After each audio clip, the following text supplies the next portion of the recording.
সনাতন হিন্দুদের উপর ধারাবাহিক নির্যাতনের ঘটনায় উত্তাল বাংলাদেশ। তার রেশ আছড়ে পড়েছে এপার বাংলাতেও।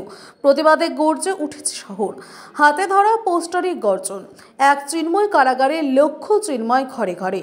কোনো পোস্টারে লেখা হিন্দু হিন্দু ভাই ভাই চিন্ময় প্রভুর মুক্তি চাই। এই ইস্যুতে আবার কেউ কেউ বাংলাদেশি বস্ত্র বর্জনের ডাক দেওয়া হয়েছে।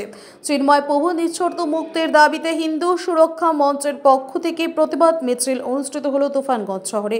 তুফানগঞ্জ শহরের ধরের মোড় এলাকা থেকে মিছিল শুরু হয়ে শহর পরিক্রমা করার পর মিছিলটি আবার ধরের মোড় এলাকায় শেষ হয়। তাদের পক্ষ থেকে জানানো হয় অবিলম্বে চিন্ময় প্রভুর নিঃশর্ত মুক্তি দিতে হবে। এছাড়া বাংলাদেশে হিন্দুদের উপর অত্যাচার অবিলম্বে বন্ধ করতে হবে।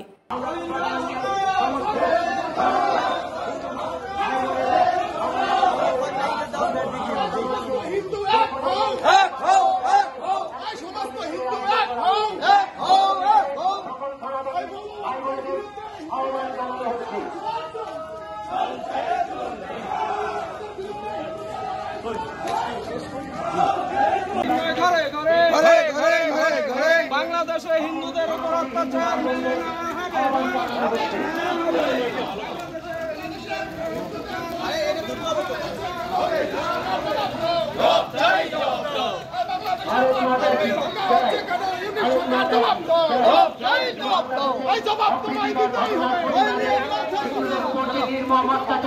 সেই অত্যাচারের প্রতিবাদে আমরা তুফানগঞ্জের সমস্ত সনাতনী হিন্দু ভাই বোনেরা আমরা একত্রিত হয়ে হিন্দু সুরক্ষা মঞ্চের পক্ষ থেকে হিন্দু নিধনের মদতদাতা জিহাদিদের চামড়া তুলে নেব আমরা, হিন্দু নিধনের মদতদাতা রোহিঙ্গাদের চামড়া তুলে নেব আমরা, হিন্দু নিধনের মদতদাতা রোহিঙ্গাদের চামড়া তুলে নেব আমরা, হিন্দু নিধনের মদতদাতা ইউনুসের চামড়া তুলে নেব আমরা, হিন্দু নিধনের মদতদাতা ইউনুসের চামড়া তুলে